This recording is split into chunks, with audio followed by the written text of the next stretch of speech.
बिस्मिल्लाहिर्रहमानिर्रहीम। अस्सलाम वालेकुम। मां अहिड़नि माण्हुनि खे बि ॾिठो आहे जेके पंहिंजी नौकरीअ जी गिला कंदा आहिनि त सवेर उथ ऐं ॿियनि जे हेठां कमु कर।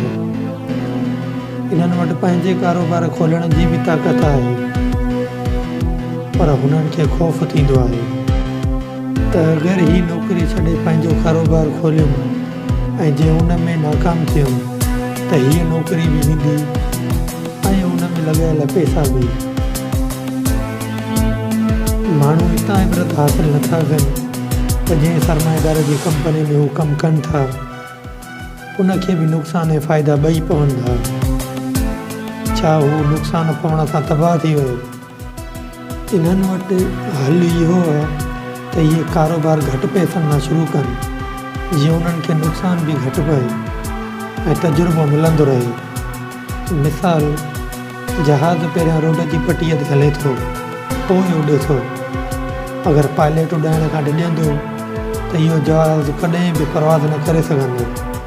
बिल्कुलु ईअं ई हिकु माण्हू जेको पंहिंजो कारोबार नुक़सान पवण जे ख़ौफ़ खां न कंदो, उहो हमेशह नौकरीअ में ॿिए जे हेठां ग़ुलामी में फाथल हूंदो।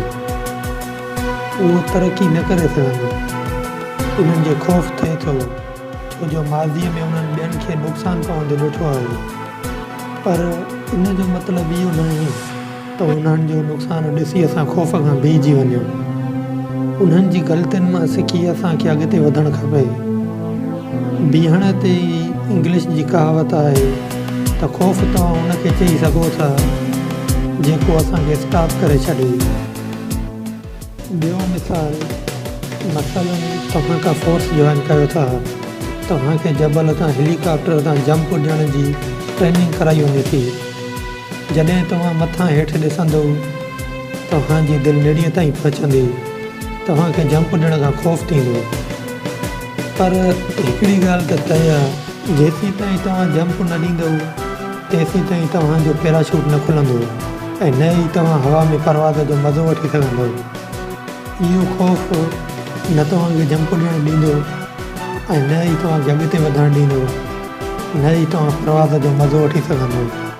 हिकु तरफ़ तव्हांजे दिलि में करण जी बेचैनी रहंदी, हिकु दिलि तव्हांजी चवंदी त जंप ॾिजे, पर ख़ौफ़ तव्हांखे अॻिते वधणु न ॾींदो।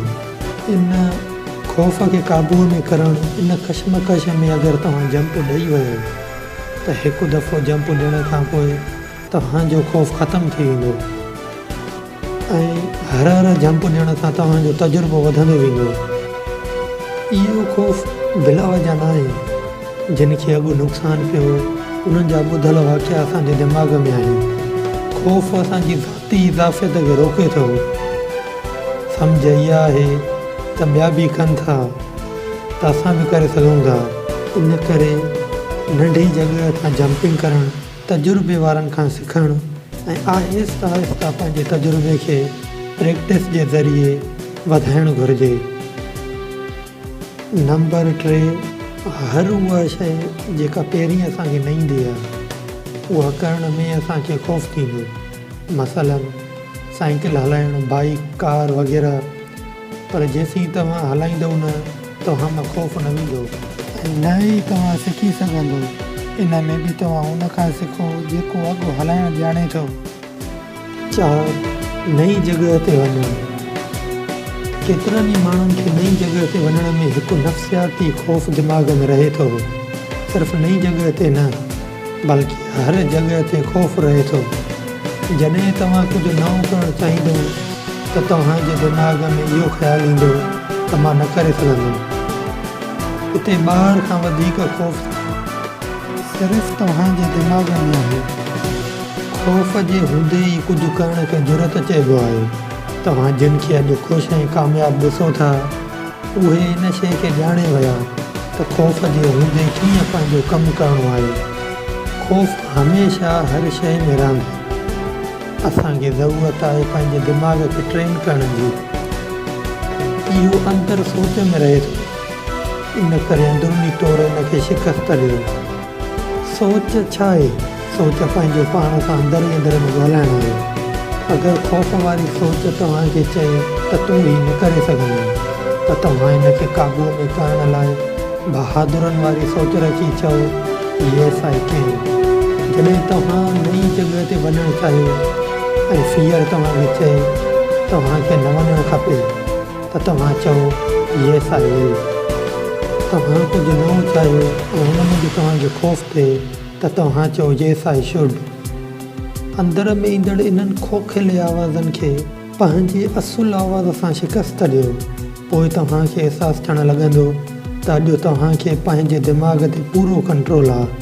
अगरि तव्हां अंदरूनी तौरु हिनखे शिकस्त न ॾिनी ऐं इहो तव्हांखे कंट्रोल करे वियो त तव्हां बीहजी वेंदव ज़िंदगीअ जी रेस में। तव्हांजा ख्वाब ई रहिजी वेंदा। तव्हांजो मक़सदु हयात पूरो न थींदो। तव्हांजो जीअण तव्हांखे अजायो लॻंदो।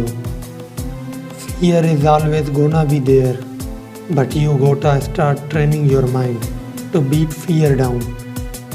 So, train your mind.